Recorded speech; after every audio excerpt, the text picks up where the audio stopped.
Hello friends, कैसे हैं। कल हमने 6 न्यूमेरिकल्स कराए, तो 7 न्यूमेरिकल्स कराए। उन क्वेश्चंस की प्रैक्टिस आप लोगों ने कर ली होगी, कंप्लीट कर लिया होगा।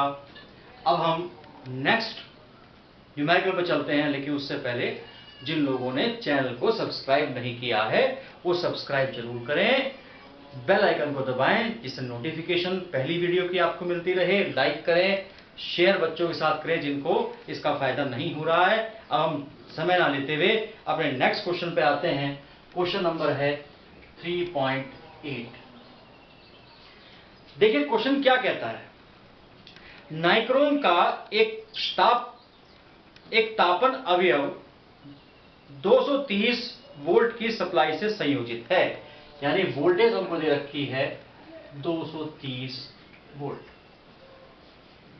और 3.2 एम्पियर की प्रारंभिक धारा लेता है, यानी प्रारंभिक धारा यानी I1 3.2 एम्पियर। तो कुछ सेकंड में धारा 2.8 एम्पियर पर स्थायी हो जाती है, यानी कि जैसे जैसे टेम्परेचर बढ़ेगा वैसे वैसे धारा का मान में चेंज आएगा।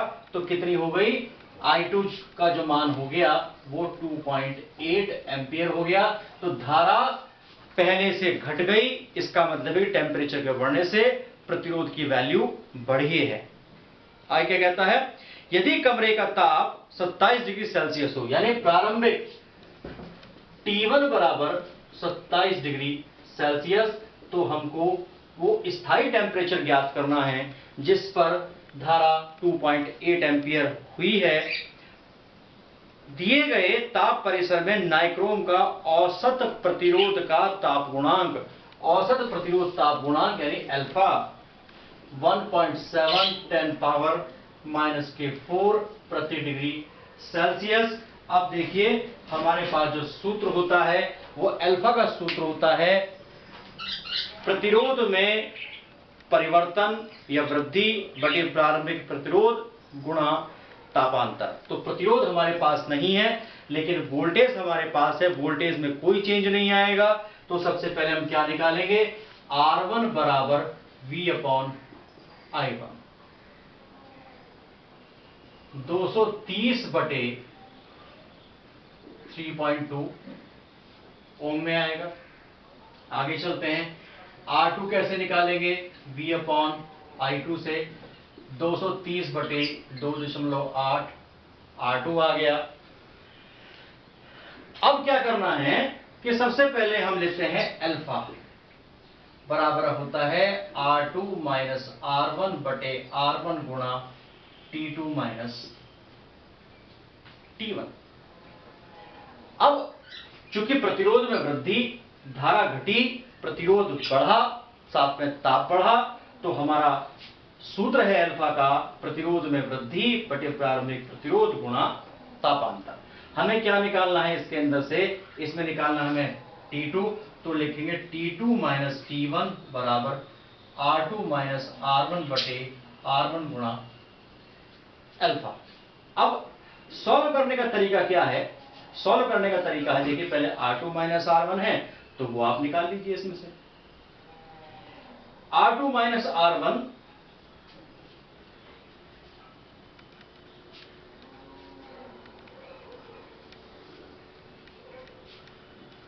T2 माइनस T1 बराबर, या पहले आप एक काम करिए, पहले R2 माइनस R1 निकालिए, R2 माइनस R1। देखिए R2 माइनस R1, तो इसके अंदर से 230 तो कॉमन होगा, 1/2.8 माइनस 1/3.2 बराबर 230, 2.8 3.2 आएगा, 3.2 माइनस 2.8 कितना बचा, 32 में से 28 गए, 4 बचे, 0.4, 2.8 गुणा 3.2। अब आप इसको काट सकते हैं, दशमलव से दशमलव कट गई, 1 दशमलव हटा करके यहाँ 0 का इस्तेमाल कर लिया। 4 से काटेंगे, 4 से कटेगा ये 7 बार, 7 से 23 कटता नहीं है। अब थोड़ा सा और छोटा कर लेते हैं।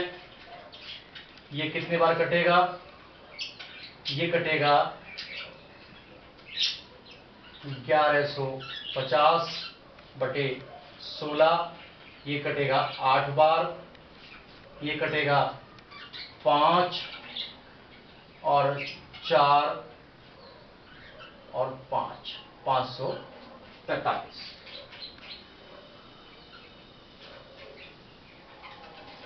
545 कहाँ? 2 पंजे 10, 2 सत्ते 14 और 2 पंजे 10, 575 बार कटेगा।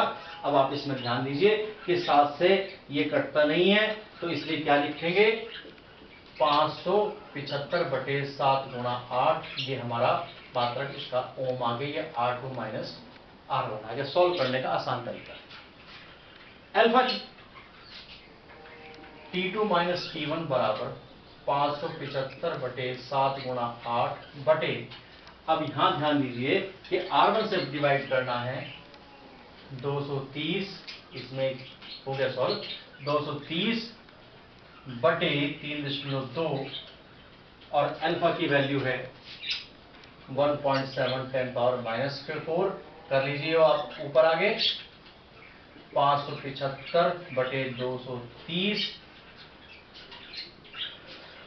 गुणा 3.2 बटे 7 गुणा 8 और गुणा 1.7 और 10 की घात 4 चली जाएगी।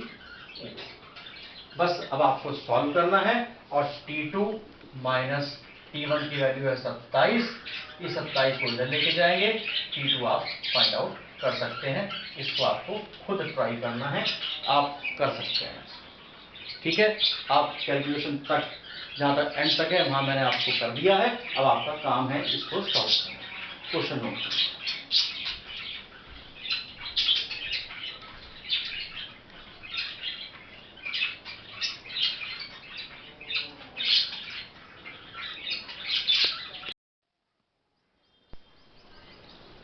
चलिए नेक्स्ट क्वेश्चन पे चलते हैं। क्वेश्चन है, एक चित्र दे रखा है व्हीटस्टोन ब्रिज टाइप में ABCD। इसके अंदर 10 ओम, 5 ओम, 5 ओम, 10 ओम, नीचे 10 ओम, नीचे 10 वोल्ट की बैटरी है। हमने इसको नाम दिया P, इसको Q, इसको R, इसको S। तो सबसे पहले हमें क्या करना है, इस चित्र को देखते ही सबसे पहले हमारे दिमाग में आना चाहिए कि ये व्हीटस्टोन सेतु संतुलन की अवस्था में है या नहीं है, इसको हमको चेक करना है। तो पहले हम यहाँ चेक करते हैं। नाम लिख लिए P इतना, Q इतना, R इतना, S इतना। Check balance condition of Wheatstone bridge. P upon Q बराबर R अपॉन S नहीं है, तो इसलिए संतुलन की अवस्था में नहीं है। तो हमें क्या करना है, अब हम यहाँ से धारा का वितरण स्टार्ट करते हैं। यहां से धारा चलती है I बराबर I1 प्लस I2। तो पहले धारा इसके अंदर I1 गई, इसमें I2 गई, यहां से B से I3 धारा नीचे जाएगी। I3 धारा किससे अलग हुई? I1 से अलग हुई। तो शेष धारा बची I1 माइनस I3 जो इसमें जा रही है। I2 और I3 और I2 D पॉइंट पर आकर के मिली, निकलने को रास्ता केवल S की तरफ है, तो इसलिए I2 प्लस I3 हो गई। अब यहां ध्यान दीजिए कि I1 माइनस I3 और I2 प्लस I3 C पर आकर के मिलेंगी, या I3 माइनस का है, I3 प्लस का है, कैंसिल हो जाएगा, तो बचेगा I बराबर I1 प्लस I2। यही धारा आपकी जाएगी 10 ओम के प्रतिरूप। तो इसके अंदर अब हम लगाएंगे किरचॉफ का दूसरा नियम, स्टार्ट करेंगे। किरचॉफ का दूसरा नियम क्या कहता है?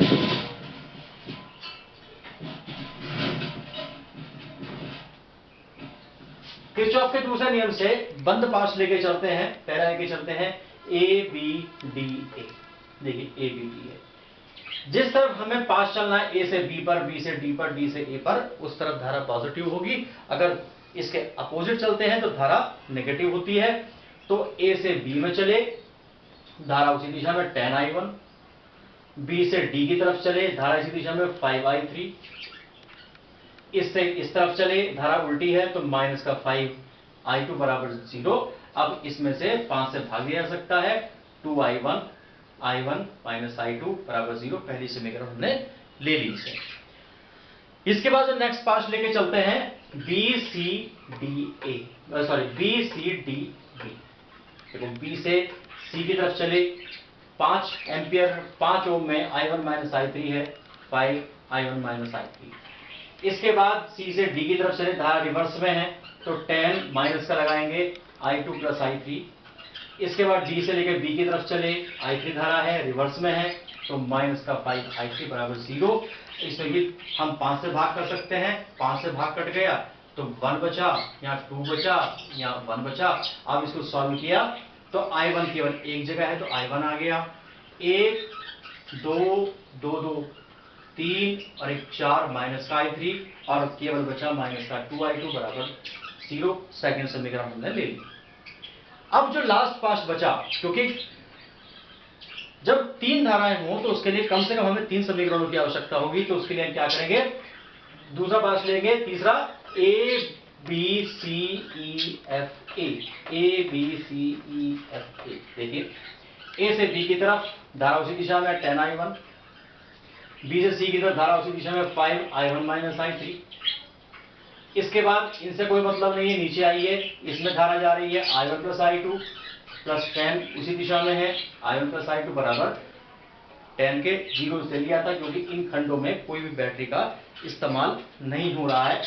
अब इसके बाद देखिए इसमें भी 5 से भाग दिया जा सकता है, 2 बचा, 1 बचा, 2 बचा, 2 बचा। अब देखिए 2 और 1 3 और 2 5, क्योंकि I1 पॉजिटिव के हैं। I3 देखिए I3 केवल अकेला यहाँ है, I3 हो गया और प्लस का हो गया 2I2 बराबर हो गया 2। तीसरे समीकरण हमने ले ली। अब इन्हें दोनों समीकरणों को लेकर हल करना है। पहली समीकरण ये है, दूसरी समीकरण ये है। इसके अंदर देखिए I3 प्लस का I3 माइनस का कैंसिल आसानी से हो सकता है, तो क्या कर सकते हैं, इसको 4 से गुणा करी और जोड़ दिया। 4 से पहले को 4 से गुणा कर 2 को जोड़ दिया, जोड़ने में चिन्ह परिवर्तित नहीं होते, ये कैंसिल हो जाएगा।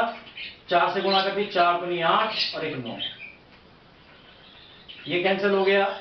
4 और माइनस के दोनों 6 I2 बराबर 0, 3 से भाग करें 3I1 माइनस 2I2 बराबर 0, I1 की वैल्यू 2/3 I2।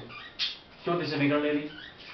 अब जो लास्ट समीकरण लेंगे, पहली को और तीसरी को लेते हैं। देखिए I3 प्लस का है, I3 माइनस का, कैंसिल हो जाएगा, सीधा जोड़िए, 1 प्लस 3 कर दिया, 2 ये है, 5 ये है, 7।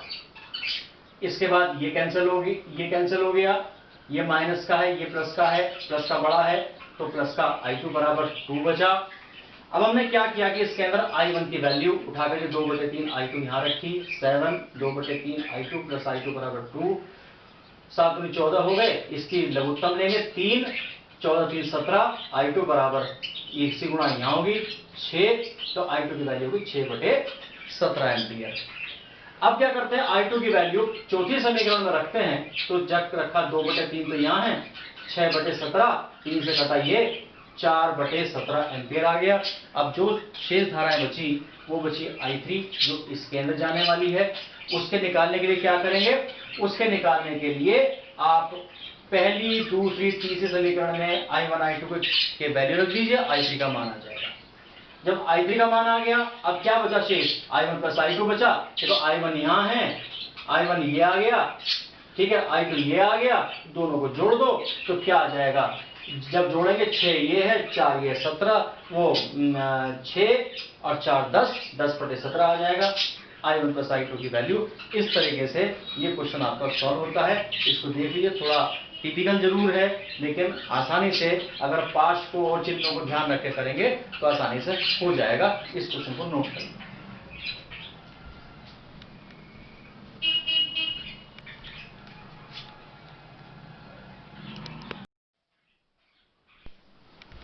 आज मैंने आपको 2 क्वेश्चंस कराए, 3.8 3.9, क्योंकि समझने में थोड़ी दिक्कत हो सकती है, लेकिन मुश्किल नहीं है, थोड़ी कोशिश करेंगे तो हो जाएगा। तो धीरे धीरे करके हम आगे बढ़ेंगे, बहुत जल्दी की आवश्यकता हमें नहीं है। तो इस तरीके से क्वेश्चन को सॉल्व करिए। पहले 7 क्वेश्चन आपको करा रखे हैं, 2 क्वेश्चन ये हो गए, 9 क्वेश्चन हो गए। धीरे धीरे करके हम आगे बढ़ेंगे। साथ साथ में जो समांतर श्रेणी क्रम के जो चित्रों वाले सवाल हैं जो एनसीईआरटी के अंदर नहीं दे रखे हैं उनको भी एक्स्ट्रा रूप में हम करेंगे। तो इस तरीके से मैं आपको करा रहा हूँ, मेरा साथ दीजिए, आप लोग साथ साथ वर्क करिए। कोई समस्या आती है आप लिखिए और वीडियो को स्टार्टिंग से लेकर के एंड तक जरूर देखें। और अगर कहीं किसी बात में समस्या आती है तो एक बार वीडियो को रिपीट जरूर कर लें। किसी पार्ट में समस्या आती है, जिस टाइम पे समस्या आती है वीडियो का नंबर बताएं, वीडियो की टाइमिंग बताएं, किस टाइम समस्या आती है, मैं आपकी समस्या को निश्चित रूप से सॉल्व करूंगा। लेकिन उससे पहले चैनल को सब्सक्राइब करें, बेल आइकन को दबाएं, जिससे पहली वीडियो की नोटिफिकेशन आपको मिलती रहे। लाइक करें, सब्सक्राइब करें। कोई समस्या है मुझे बताएं। Thank you for watching.